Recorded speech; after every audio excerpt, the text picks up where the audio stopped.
अस्सलामुअलैकुम, मैं हूं फैसल तारिड़। बंदयाल ने जी काम दिखाना शुरू कर दिया है।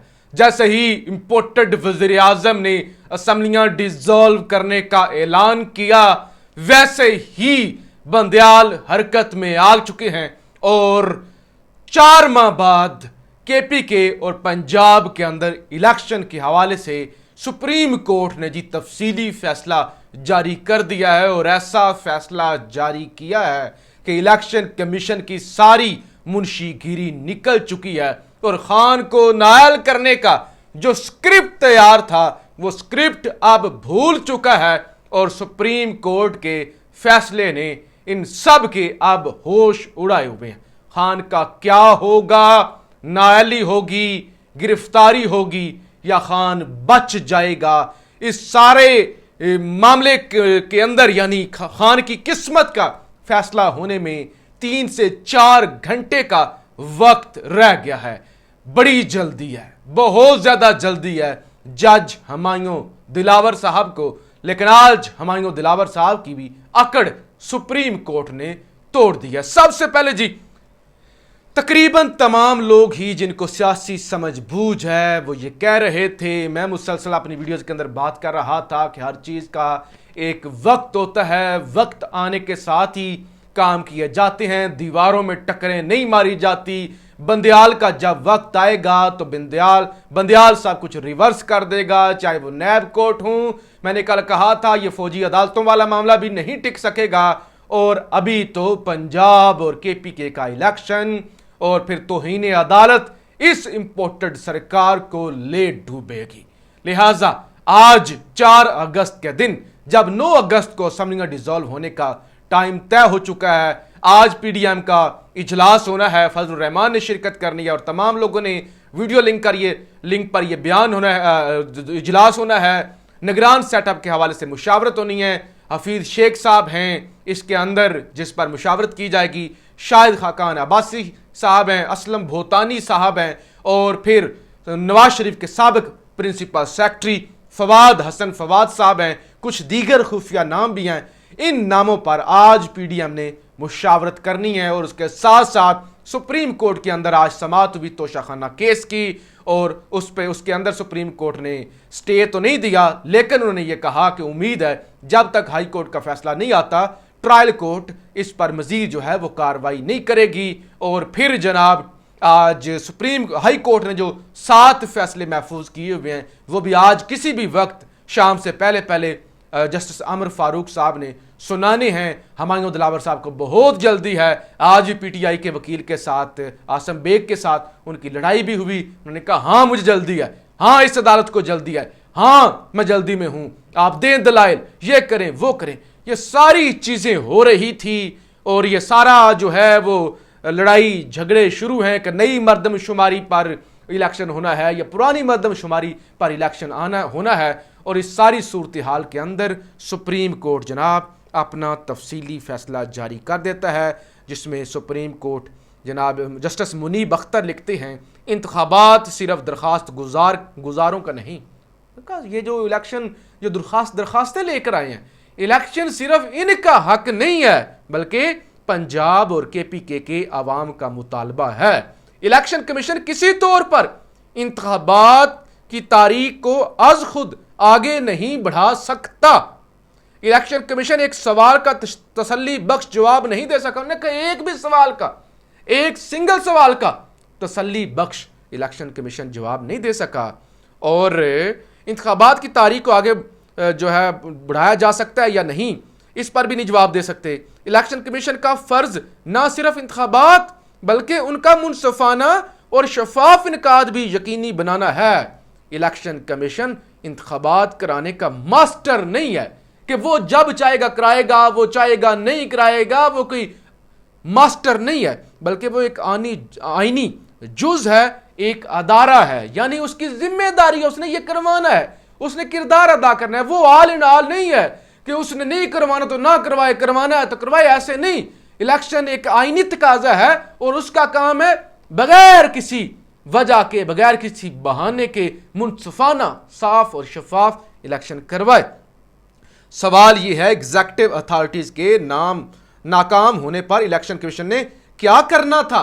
उन्होंने कहा जब ये नाकाम हो गई थी, ये नहीं फंड दे रहे थे, ये हेल्प नहीं कर रहे थे, आगे इलेक्शन कमीशन ने क्या करना था। बड़ी जल्दी है ना इलेक्शन कमीशन को इमरान खान को नायल करवाया जाए, इमरान खान पर फर्दर जुर्म लगाई जाए तौहीन इलेक्शन कमीशन में, तो इमरान खान पर तो तौहीनें लग सकती हैं और नायली का सामान हो सकता है। तो जो सबसे बड़ा फरीजा था, जो बुनियादी बेसिक चीज है इलेक्शन कमीशन की, जब इलेक्शन नहीं हुए तो फिर क्या किया इलेक्शन कमीशन ने। आईनी और कानूनी तौर पर इसका जवाब बड़ा वाज़ेह है। इलेक्शन कमीशन को इंतखाबात महीनों मुलतवी करने के बजाय रिट लेने खुद अदालत आना चाहिए था। तफसीली फैसले के अंदर खुद ब खुद नहीं आकर ना था कि 8 अक्टूबर को हम करवाएंगे, बल्कि रिट लेने हमें बताने आना चाहिए था कि ये मामला है, क्या ऐसा हो सकता है आइन के मुताबिक या नहीं हो सकता। अदालत इस पर रहनुमाई करे, अदालत के सामने मामलात रखने थे, ऐसे नहीं कि वो खुद कर देता। तो लिहाजा ये बड़ा सख्त फैसला है। सुप्रीम कोर्ट के फैसले के मुताबिक इलेक्शन कमीशन ने किया तौहीनी अदालत, इलेक्शन कमीशन ने किया है गैर आईनी काम और अथॉरिटीज ने जो है वो भी नाकाम हुई हैं। लिहाजा अब जब रिटर्न फैसला आ गया ना, मैं आगे बताऊं, रिटर्न फैसला आ गया है, तौहीनी अदालत साबित हो गई है इलेक्शन कमीशन की भी, हुकूमत की भी। अब इस पर तौहीनी अदालत की कार्रवाई की दरखास्त हो सकती है। रिटर्न फैसला आ गया, अभी इस फैसले के अंदर बहुत सारी चीजें सामने आएंगी अभी, क्योंकि अभी फैसला आया तो बहुत सारी चीजें होंगी जो आपको पता चलेंगी। बहरहाल अब जो है वो तौहीनी अदालत की कार्रवाई और ये मामलात आगे बढ़ेंगे और ये इंपोर्टेड बहुत बुरी तरह फंस जाएंगे। अब बड़ी तनकीद होगी, जरा टाइमिंग्स देखिए कि आज खान को गिरफ्तार या नाअहली, उस हवाले से मामलात आगे बढ़ने हैं। खान की किस्मत का फैसला करने लिखे हुए हैं और अपनी किस्मत के रोले पड़ गए हैं कि अपना क्या होगा। अच्छा जी, 7 दरखास्तें हैं, मुख्तलिफ सहाफ़ी तजर्बाकार लोग मुख्तलिफ राय दे रहे हैं। जस्टिस आमिर फारूक पर किसी को एतमाद नहीं है, ताकतवर हलकों का उन पर इल्ज़ाम लगता है कि उनके ज़ेरे असर हैं। 7 दरखास्तें हैं, उम्मीद नहीं है किसी भी दरखास्त के अंदर वो रिलीफ दें जो फैसला महफूज है। अगर रिलीफ दे देते हैं, कम से कम इतना ही दे देते हैं कि इमरान खान को अपने दिफा का हक दिया जाए। हालांकि आइन के मुताबिक, हाई कोर्ट की अपने फैसले के मुताबिक, जो कि जस्टिस अतर अब्दुल्ला ने दिया था कि कोई जज सोशल मीडिया इवन इस्तेमाल भी नहीं कर सकता, अकाउंट भी नहीं होना चाहिए, और फिर जितने ये जानबदार जज हैं जो शुरू से उनका एक कंडक्ट है उसको लेकर जज तब्दील होना चाहिए। नंबर 1 तो ये केस बनता ही नहीं है, भोंडा सा केस है, न काबिल समात ही नहीं है, और समात काबिल समात होता भी तो ये मियाँ वाली के अंदर होना चाहिए था, पंजाब के अंदर होना चाहिए था, फेडरल के अंदर हो नहीं सकता। नंबर 2, जज तो तब्दील जो है ना, वो कोई भी जितना भी ताकतवर हल्कों के ज़ेरे असर हो तो ये जज तो मशकूक हो चुका है। नंबर 3, अगर वो इतना ही रिलीफ दे देते हैं कि इमरान खान को सुना जाए, गवाह पेश किए जाएं, तो फिर भी ये प्रोसीजर जो है वो लंबा चलेगा। तो लिहाजा वो फौरी जो ख्वाब देखा हुआ था इमरान खान को नायल करने का, उस पर पानी फिर जाएगा। अच्छा, अगर ये सब कुछ नहीं होता, क्योंकि जस्टिस आमिर फारूक जो है ना, उस पर कोई भी ये नहीं कह सकता कि आमिर फारूक साहब रिलीफ देंगे। अगर उन्हें रिलीफ देना होता, बहुत सारे हमारे दोस्त कह रहे हैं कि सुबह फैसला सुना देते, अब शाम तक वो टालेंगे, वो इमरान खान को रिलीफ नहीं देंगे। कल जो है हुमायूं दिलावर अगर इमरान खान के खिलाफ जो कि सोच के बैठे हुए हैं, वो फैसला सुना देते हैं, फिर इमरान खान को गिरफ्तार कर लिया जाएगा। हफ्ता है, एतवार है, 2 छुट्टियां हैं, तो फिर वो जमानत भी नहीं हो सकेगी, कोई प्रोसीजर भी नहीं हो सकेगा। तो इस तरह का भी एक प्लान जो है वो मौजूद है, जो इस वक्त नजर आ रहा है। लेकिन अब इस सुप्रीम कोर्ट के फैसले के बाद पाकिस्तान की सियासत, पाकिस्तान की पॉलिटिक्स ने एक नया रुख ले लिया है, और वो जो भंगड़े डाल रहे थे, अब वहां पे सफ़े मातम बिछी हुई है।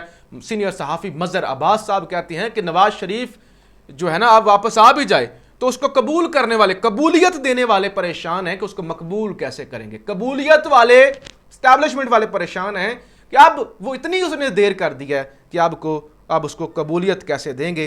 तो ये भी एक बड़ा सवालिया निशान है। पीडीएम की आज बैठक होनी थी और अब उनके भी होश उड़े हुए हैं कि अब हमारे साथ होगा क्या। खान एक्शन पर एक्शन कर रहा है, अपनी ही पार्टी के खिलाफ, अपने ही लोग जो डिसिप्लिन की खिलाफ वर्जी कर रहे हैं। 8 मजीद MPs को जनाब आज खान ने पार्टी से निकाल दिया है।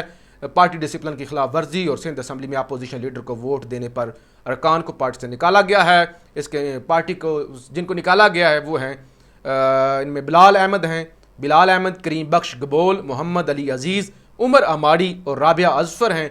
3 मजीद लोगों को जो है वो शोकाज नोटिस दिया गया है। सच, आनंद लखवानी, इमरान अली शाह, संजय गंगवानी, इनकी बुनियादी रुकनीत भी ख़त्म कर दी गई है। और ये सारे जी मामलात हैं। सुप्रीम कोर्ट के फैसले की तफसील अभी मज़ीद आनी है, मज़ीद बड़ी सारी चीज़ें आनी हैं, मामलात अब बड़े दिलचस्प हो जाएंगे। अब इसके बाद तौहीन अदालत की पिटिशन कोई भी उठ के दायर कर दे वो इंटरटेन करेगी जो है वो सुप्रीम कोर्ट, और ये इस इम्पोर्टेड माफिया का बचना मुश्किल हो जाएगा। ये तौहीन अदालत के अंदर रगड़े जाएंगे।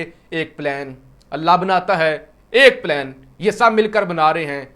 और देख रहे हैं आप, टाइमिंग्स चेक करें कि आज इमरान खान की नाअहली और वो वाले सारे मामलात पर गौर हो रहा था कि खान गया, अभी गया और अभी गया, और अब इनको अपनी पड़ गई है कि ये नाअहल होंगे, ये रगड़े जाएंगे।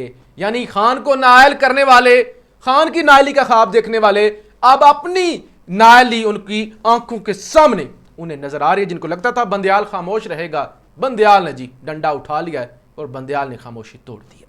अपनी राय का इजहार जरूर कीजिएगा। पाकिस्तान जिंदाबाद।